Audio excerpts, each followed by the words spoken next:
باولپور اسلامیہ university video scandal کا یہ معاملہ ہے۔ ویڈیو سکینڈل کی تحقیقات کے لیے سپریم کورٹ میں درخواست دائر کر دی گئی ہے، جس میں استدعا کی گئی ہے کہ مبینہ ویڈیوز کو پبلک کرنے سے روکا جائے۔ سپریم کورٹ کی اجازت کے بغیر واقعے کی تحقیقات سے جڑے آئی جی پنجاب سمیت کسی تحقیقاتی افسر کا تبادلہ نہ کیا جائے۔ استدعا کی گئی کہ پنجاب حکومت کے تشکیل کردہ جوڈیشل کمیشن کو پولیس تحقیقات تک کام سے روکا جائے۔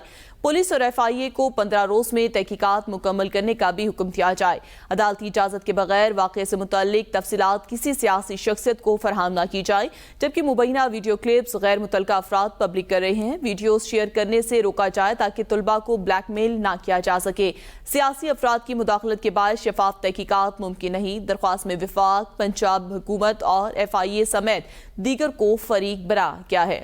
آپ کو بتائیں باولپور اسلامیہ سکینڈل کے حوالے سے کہ ویڈیو سکینڈل کی تحقیقات کے لیے سپریم کورٹ میں درخواست دائر کر دی گئی ہے۔ درخواست میں کہا گیا ہے کہ مبینہ ویڈیوز کو پبلک کرنے سے روکا جائے۔ سوال سے بات کرتے ابراہیم عباسی سے۔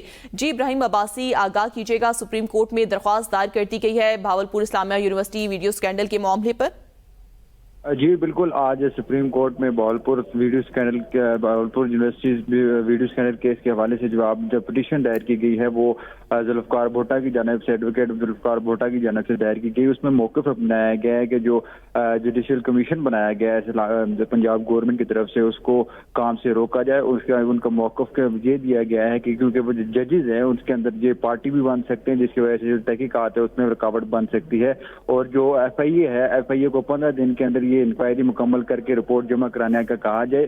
اور تیسری چیز اور بہت اہم چیز اس میں یہ بتایا گیا ہے کہ جو جن کی ویڈیوز، جن طلباء کی ویڈیوز لیک ہو رہی ہیں، ان کو دوسرے لوگ بھی بلیک میل کر سکتے ہیں اور اس طرح ان کا قتل بھی ہو سکتا ہے غیرت کے نام پر۔ ان میں بتایا کہ غیرت کے نام سے بہت سارے پاکستان کے اندر قتل ہوئے، اس طریقے سے غیرت کے نام سے ایک اور قتل بھی ہو سکتا ہے، جس کے باعث جو ہے وہ اس کمیشن کو روکا جائے اور ان کے خلاف بھی کارروائی کو یقینی بنایا جائے جنہوں نے دوسرے لوگ ان کو بلیک میل کرنے کی کوشش کر رہے ہیں۔ دوسری جانب اگر ہم بات کریں اس اسکینڈل کے حوالے سے، تو ان کا یہ موقف تھا کہ جو انٹیلیجنس جو ایجنسیز ہیں ان کو بھی اس کے اوپر فعال بنایا جائے تاکہ وہ بھی کارروائی کو آگے لے کے چلیں اور جو غیر متعلقہ لوگ جو ان ویڈیوز کو استعمال کر رہے ہیں ان کے خلاف کارروائی کرنے میں آسانی پیدا ہو۔ جی بہت شکریہ ابراہیم عباسی، آگاہ کرنے کے لیے۔